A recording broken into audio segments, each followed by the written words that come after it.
I want to ask you a question.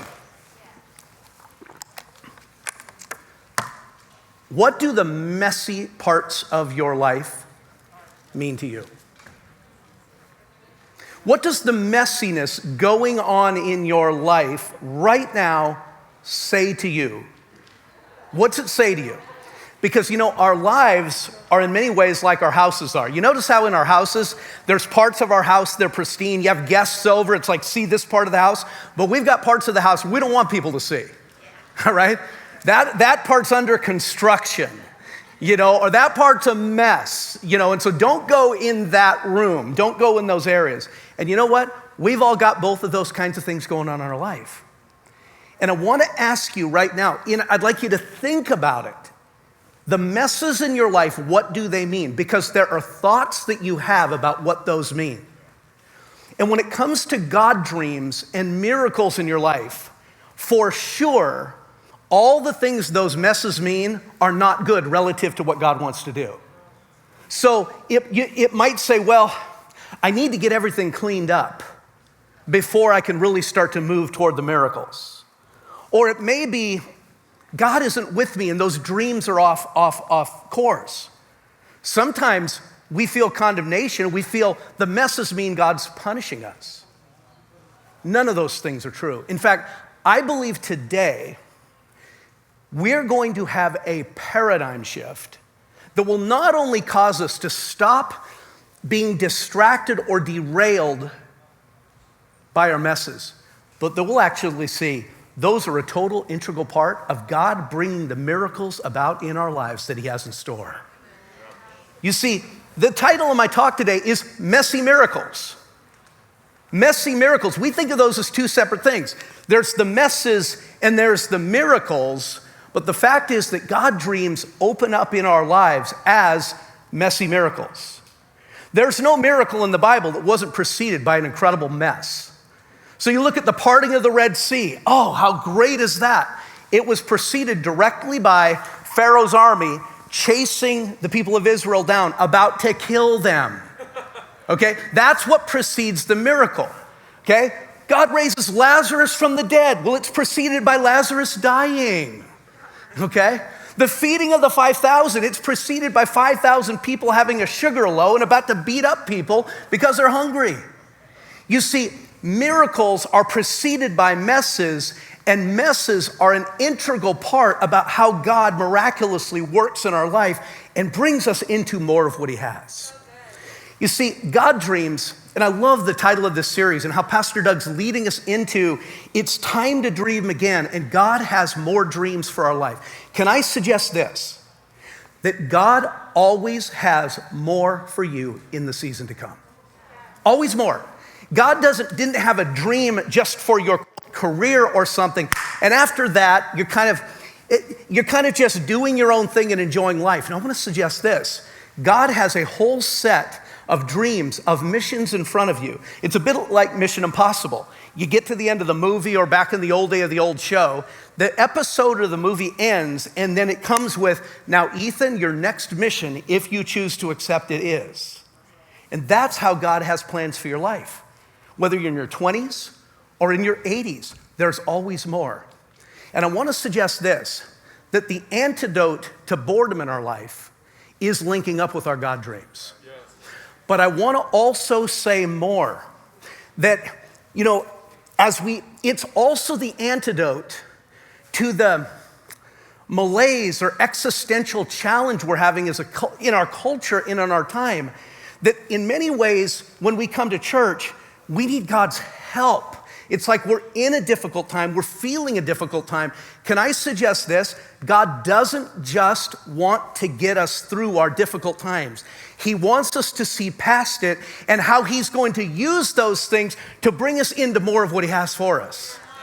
You see, when we come to church and we bring our weights or our burdens or our concerns, God doesn't just want to help us with that. There is purpose in these things. And if we can look beyond just having help with that, we will be able to walk with a skip in our step and go into Mondays with a confidence that changes our point of view regardless of what is happening in our world around us. That is so good. Thank you. Yeah. I'm enjoying, I'm not my favorite speaker, but I'm one of my top 3, okay? So it's good to like your own. Look, if I was bored with my own talks, that's not a good sign. So I'd like to kick off with Joseph and use Joseph as kind of the centerpiece of what we look at in the Bible today. And let me say this.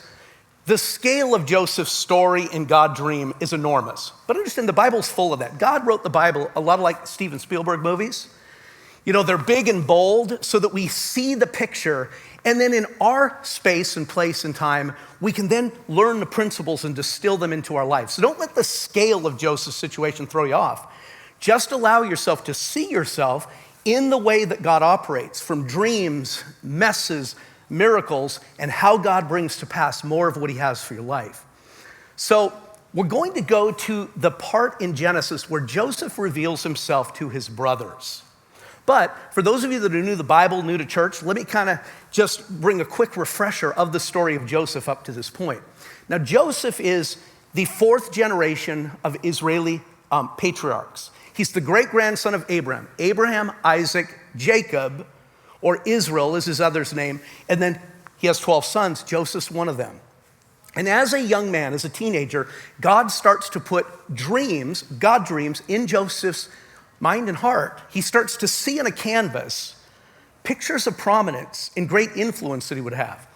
Well, Joseph, you know, he heard from God, but he was also at times an idiot, and he tells his brothers about it, all right? You don't do that, all right? And so God gave him dreams way before he was able to walk in those dreams, and he tells his brothers, and his brothers become, like a lot of brothers, very envious. And let me say this about envy. Envy will drive and create murderous rage. Envy is a dangerous thing, by the way. It's an enemy of the God dreams that he has for your life. So interesting in the Bible, the first murder, Cain killing Abel, was because of envy. The religious leaders who opposed Jesus sent him to the cross because of envy. All through the Bible, we see that the blessing and the favor of God upon somebody creates envy in other people, and it will drive good people to murderous rage. And we see it here with his brothers. And let me just say this, by the way, the antidote to envy is to take our eyes off of other people, look up to God, and trust that he has good dreams for your life. You don't even have to think about envy. When you find yourself envying, stop looking at each other, look up to God, and know he has good things for your life. So Joseph's brothers, all they can see is what God is saying to Joseph, and it drives murderous rage, and they decide to kill him. So they got a little smarter, said, let's not kill him, let's make some money off of him. So they sold him to a slave trader. That is the beginning of 15 years approximately of Joseph going through one massive set of messes. He is first a slave, then he gets kicked to prison, then he's a prisoner for 15 years. Now during that time, God prospers him in that situation. He serves first his slave owner and then the leader of the prison. And during that time, he develops and cultivates his leadership and administrative gifts. So practically, he develops his leadership ability, and spiritually, he develops his ability to discern dreams. So understand, when his opportunity and moment comes and he's standing before Pharaoh, God's going to use both of those things. God is going to use his spiritual acumen to interpret dreams, and he's going to use his way to put business plans together and execute. He's going to use both. So now Joseph cultivates his ability to interpret dreams. He does that, and God will use his interpretation of the cupbearer's dream, who had been the king's cupbearer. He's now in prison. He has a dream. Joseph says, you're going to get restored to Pharaoh, and when you are, don't forget about me. Okay, Joseph, I won't. Well, he gets restored. The cupbearer forgets about Joseph, of course, but God was even in his forgetting. If he had remembered, Joseph wouldn't have been findable probably. As it was, Joseph spends 2 more years in prison, and Pharaoh now starts having troubling dreams, and nobody can interpret them for him. So the cupbearer remembers it, and he said, I can't believe my error. There's a guy in prison, he interprets dreams. He interpreted mine. You need to call him up. Call goes to the prison. Joseph shaves, puts on some clothes, suddenly finds himself before Pharaoh. Pharaoh says, I've had a dream and I don't know what it means and nobody can tell me. Well, Joseph is ready.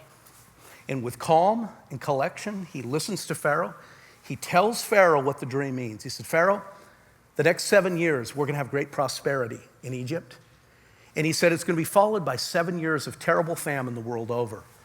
He said, if I may, let me give you a quick business plan. What I suggest is you put somebody in charge of a system for the next 7 years to tax the people, and let's store up mountains of grain. So when the famine comes, we're ready. We can sell grain. We can take care of people. We can prosper. He said, that's what I would suggest you do. Well, Pharaoh looks around. None of those idiots had a better plan. Looked at Joseph, said, okay, you're promoted. And Joseph then becomes immediately the number 2 person in their known world. Only Pharaoh more powerful than Joseph for the rest of his lives. Now, I want you to keep this one thought in mind. When we're in the middle of messes, one of the things we can feel is we're off track. We're off track. Miracles seem a million miles away. I want you to think about this. Joseph, for 15 years, has been a slave and a prisoner. He has no autonomy of movement. He woke up that morning in a prison cell, and that night he would lay his head on a silk pillow in the palace, and for the rest of his life would live in the fulfillment of the promise. But when he woke up in his prison cell, he had no idea where he was going to bed that night. So it is with the fulfillment of God's dreams. And when we're in messes, when we can't see the way, we have no idea. We're not off track. God was getting Joseph where he was taking him, all right? And so now we're 9 years into Joseph in prominence. The 7 years of prosperity have happened. They're 2 years into famine. And his brothers who lived outside of Egypt, their father sent them because they now needed help. They came to buy grain in Egypt. This is 25 years after they sold Joseph. So now they're all grown up. They've all got kids. Some of them have grandkids, all right? And they haven't thought of Joseph for 2.5 decades. And now they're invited by the governor of Egypt to a big banquet. They're probably thinking, wow, Egypt has got its hospitality down, you know? Now they're in the banquet hall with the governor of Egypt. They have no idea who he is. And he's moved by emotion because he realizes how much he's missed them despite who they were. And I want you to notice now, not what Joseph says, but I want you to notice who Joseph is. All right? Now, they've not seen him since they sold him to slave traders. And so here's Joseph talking to his brothers. Please come closer. So they came closer. Imagine the banquet hall. He brings them up. He's in the regalia of Egypt. He brings them around him. And he said again, because they didn't think they heard right, I'm Joseph, your brother, whom you sold into slavery in Egypt. How many of you think some heart rates went up right at that moment? Could you imagine what's going through those guys' minds? Benjamin, the youngest, he's going, I'm glad I wasn't around when they did that, you know? Notice who Joseph is now. And so he gets how they're feeling, and he says this, don't be upset and don't be angry with yourselves for selling me to this place. And look what he says. It was God who sent me here ahead of you to preserve your lives. This famine that's ravaged the land for 2 years will last 5 more years, and there won't be plowing, there won't be harvesting. God has sent me ahead of you to keep you and your families alive and to preserve many survivors. So it was God who sent me here, not you, and he is the one who made me an advisor to Pharaoh, the manager of his entire palace, and the governor of all Egypt. Now,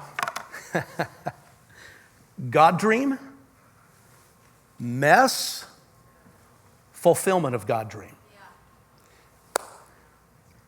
What do messes mean? What are their purposes? What are their reasons? I want to identify 6, and I'm only going to go in depth in a few of them just because of time, because what I just did is a third of the message, all right? But so what are messes about? If they're not condemnation, if they're not a sign we're cursed, if they're not a sign that we're off track, What are they? I hope if you get the word into you today, you'll actually get excited about the difficult things going on. You'll start to realize, oh my goodness, God's in this. I don't have to be afraid. I'm not disqualified. I'm in the middle of his plan. Who knows where you'll metaphorically lay your head on your pillow tonight? I don't mean that literally. That wouldn't be good to take it that way, all right? But metaphorically, who knows what God has for you today or tomorrow or this week or next month. So listen, what are the purposes? Number one, there are messes to prepare you, all right? Look at who Joseph became through this. Messes prepare us for what's next. It didn't matter why Joseph was there, that his brothers did that, or that his own arrogance spurred up that envy. It didn't matter. God used the mess to prepare him for what was ahead. Now, look at what Psalm says. Until the time that his word came to pass, the word of the Lord tested Joseph. The Hebrew word is not like academic testing, it's refined or smelted. The word of the Lord smelted Joseph. So if you think of an ancient refiner of gold, what would they do? They would turn the heat up on the gold. It would bring alloys to the surface, and then they would scrape the alloys off. And then turn the heat up a little bit more, bring other alloys to the surface, scrape it off. What is God doing over 15 years with Joseph? He's turning the heat up, and he's bringing up unforgiveness. He's bringing up bitterness. He's bringing up all the things first he needed to do, and then he's bringing up doubt. He's bringing up just living for himself. All the normal human things that would be less than what God had him to be are coming to the surface. He's scraping them off. So when Joseph stands before Pharaoh, he is prepared not just to walk into the miracle, but to handle the fulfillment of the dream that God had for him. All right?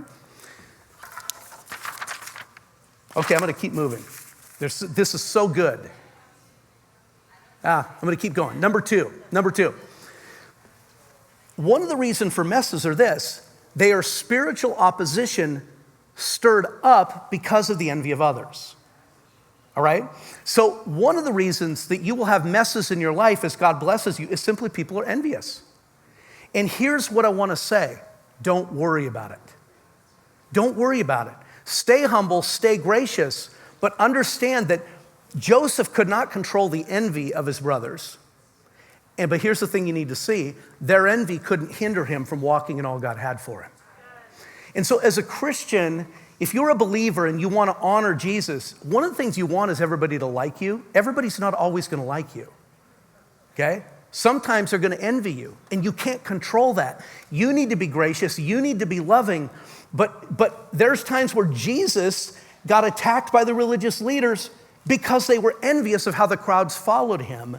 You can't let the messes stirred up by the envy of others get you off course for what God's doing in your life. Number three, there are messes, what feel like messes, that are actually incremental receiving of the miracle. All right? When we want a miracle, we expect it to happen clean and fast, and yet a lot of times miracles come little by little. There's a story in the New Testament about Jesus healing a blind man. And so just imagine you're the blind man, you've never seen, you come to Jesus and you know he does miracles. And what Jesus does is he reaches down into the dirt, he picks up dirt, spits on it, makes a mud paste, and wipes it in the guy's eyes. How unsanitary, you know what I'm saying? Not only that, but the first time Jesus prays, the guy's not totally healed. He sees people moving around, they look like trees. So Jesus then prays again. I've determined if the Son of God prayed twice, I'm going to pray at least 3 or 4 times. I'm not going to assume one and done, clean, fast. No. Many miracles unfold incrementally. All right. Some happen instantly, but some happen incrementally. So imagine if you're the blind man, you're saying, Jesus, heal me. You want him to just snap his fingers, say a word, it's done. Now you're getting mud in your eyes, and he's praying multiple times. It's messy. And yet when you look back, it's the miracle. Part of the reason we want to be reflective and remember what God's done, it's easier for us to remember the miracle when we see it in the past as one big package. But there are miracles that God is up to in your life, okay, that happen in stages. And so sometimes it doesn't feel like a miracle because it didn't happen instantaneously. And what that incremental, it's part of a process that is a miracle that you'll see in due time, right? Okay, let's keep going. I want to spend an hour in this. And when I say that, Doug has almost a heart attack when I say that. So I'm going to continue to move and stay on track. Number 4, there are messes in our life that are setups for God to show off. He wants to sometimes just show off. That's a Rich Estrada phrase. God just did an incredible miracle for Rich Estrada, one of our New Life business leaders. And Rich, God has done so many things through Rich and Kathy over the years. And there are things that are in their heart for the future. And yet as COVID hit, their business was prospering, but it affected lending because of the industry they're in. And Rich has had about a 2-year challenge of the refiner's fire, turning up the heat. And it has been amazing to watch all that God has done in Rich. And there was a point about 6 weeks ago where it looked like, how are we going to make it around that? When the miracle unfolded, literally a couple days later, waiting 2 years, it was over the top, unbelievable. And Rich said, Greg, God is just showing off.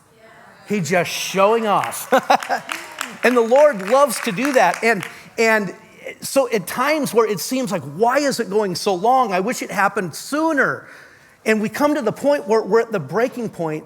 God's not going to let you break. Can I just say that? God knows how far he can push us. And like weight training, he's not going to let you be crushed. All right? And then he comes to the other side, God shows off. Let's go to number 5. Some messes are so that God can show you off. So God can show you off. That's the whole book of Job. And I want to go to a story in the book of Acts. So in one of our kingdom builders, Patrick Noon and I are co-leading. Mike Regan is in our group, and he said something Thursday morning. It really struck me. He said to the group, I am being challenged that when I pray for other people, I don't pray my agenda, but I pray God's agenda. Isn't that good? And my mind immediately went to this story in Acts, and so I decided to change out talking about Job, and I want to talk about this, because this is a powerful example of discerning God's agenda in a mess, and not just praying to get out of the mess, but to see what God might be doing and wanting to show you off and show off through you. So Paul and Silas are in prison, and unjustly in prison. They should not be there. They weren't doing any, they're just in prison because of, preaching Jesus. Now, here they are in prison, and they have every right to be upset about it and to ask God to get them out of prison. Nothing wrong with that. A natural human agenda would be, God, get us out of this mess. But Paul and Silas discerned God had a different agenda. And so they weren't praying that. What they were doing instead was joyfully singing praises to God. So here they are in the middle of prison, in the middle of their mess, and their eyes are up on the Lord, and they're praising God. And we know, because of what will happen, this incredible influence that they're happening on the other prisoners. Because an earthquake comes, and it would seem, if your goal was to get out of prison, that was your answer to prayer, right? In the case of Peter, that was the answer to prayer. It happened also in Acts, and Peter gets out of prison. That's the answer. Well, here, earthquake comes, prison doors to all the cells open, and rather than Paul and Silas saying, here we go, let's leave, they convince all the prisoners to stay put.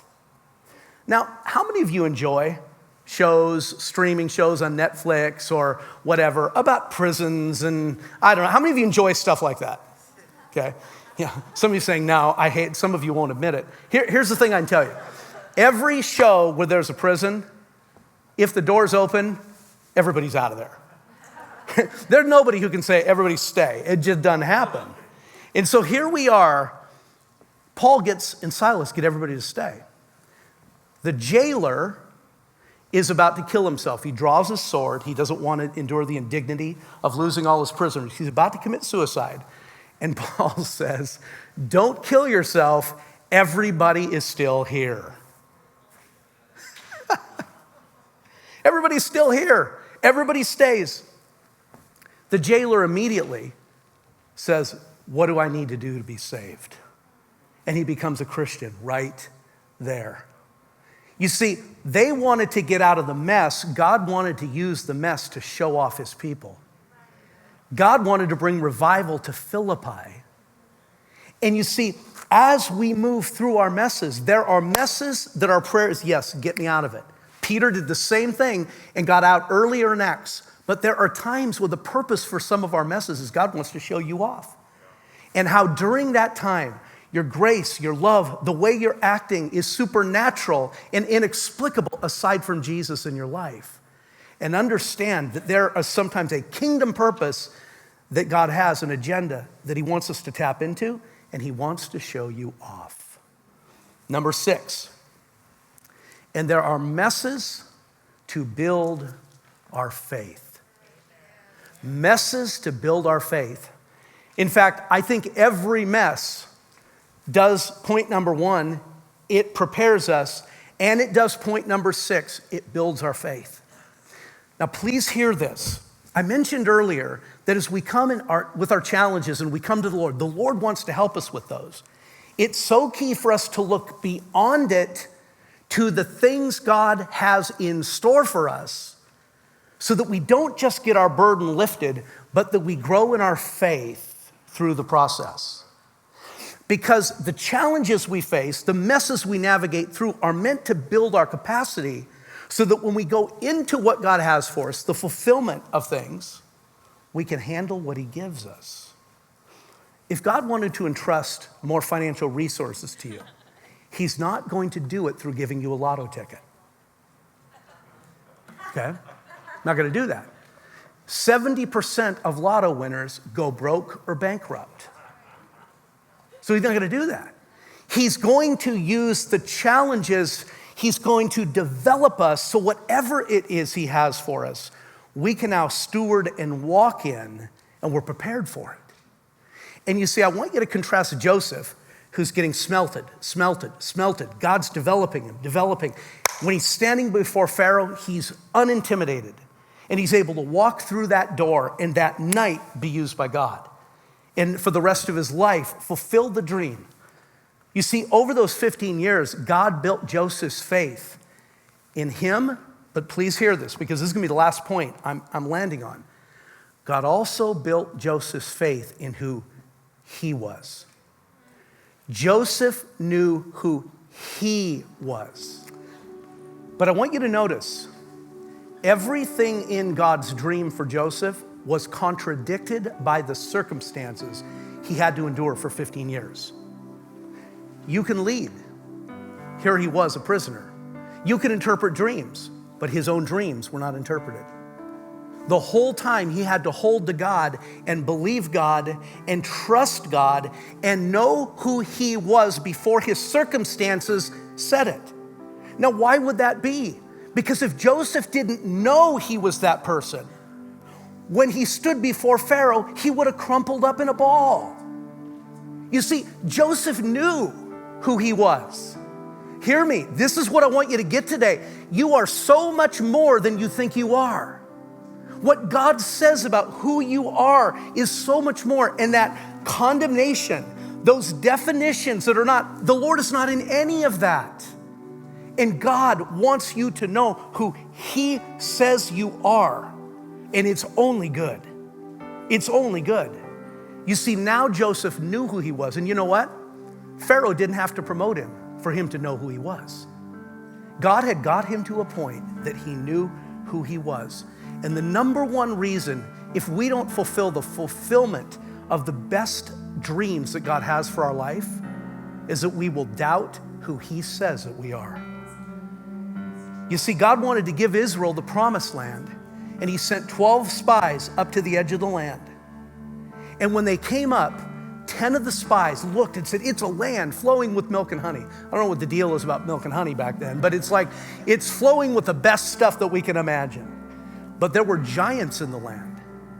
And here's what the Bible said, because these 10 spies did not allow God to grow their faith in who he was and who they were as his people. That they could know God was with them in all circumstances. That they could know if God said, that's yours, go in and take it, They didn't have to be afraid of the challenges, but that God would bring it to pass for them. So look at what the 10 spies said. We saw the giants there, and we seemed like grasshoppers in our own eyes, and we looked the same to them. You see, they didn't take the messes that they'd experienced and learn faith.